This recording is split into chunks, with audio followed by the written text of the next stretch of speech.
Biləsuvarda yaşayan 9 yaşlı Sofiya Quliyeva xeyli müddətli onkoloji xəstəlikdən əziyyət çəkir. Özünü həkim kimi təqdim edən Şəhriyar Həmidov adlı şəxs azyaşlını Türkəçarə ilə müalicə edərək onun vəziyyətini daha da ağırlaşdırıb. Gəlin azyaşlının başına gələnləri bərabər izləyək. Quliyevlər ailəsi iddia edir ki, özünü həkim kimi təqdim edən Şəhriyar Həmidovun tibb təhsili yoxdur. Şəhriyar Həmidov Türkəçarə və Xalq Təbabəti adı altında uşağın xəstəliyinə yanlış müdaxilə edib. Bundan sonra Sofiyanın vəziyyəti daha da ağırlaşıb. İndi isə həm uşağın səhhətində ciddi geriləmə var, həm də ailə maddi və psixoloji baxımdan çətinlik çəkir. Sofiyanın babası Elman Bağırov deyir ki, nəvəm valideynləri ilə kəndə qonaq gəlmişdi. Halının yaxşı olmadığını görüb onu təcili həkimə aparmalarını dedim. Həkim müayinəsindən sonra uşağın başında şiş aşkarlanıb və xəstəxanaların birində müalicə alıb.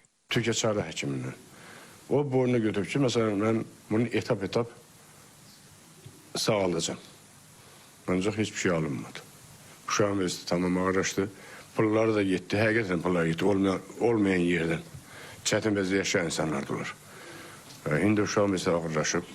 Qalıblar Allah'ımıdır. Alladıblar uşağımı, aparıblar deyirlər ki, mən müalicə eləyərəm. Heç nə eləməyib, daha ağır vəziyyətə düşüb, ölüm ayağındadır. Hasanacaq belə olacaq, həkimlər bu alladacaq bizi.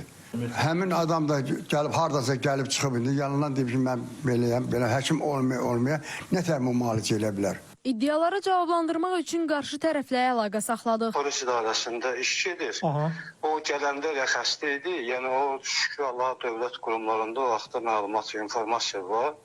Və o vaxtda da çağırılıb dəvət olunmuşuq. O uşaq bizim gəlişimizlə bağlı deyil qardaş.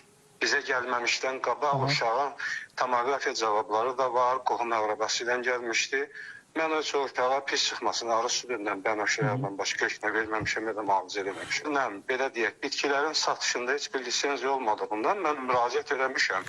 Sadəcə olaraq bu olmadığından, qanunvericilikdə bu şey olmadığından mən ona belə əldə eləməmişəm.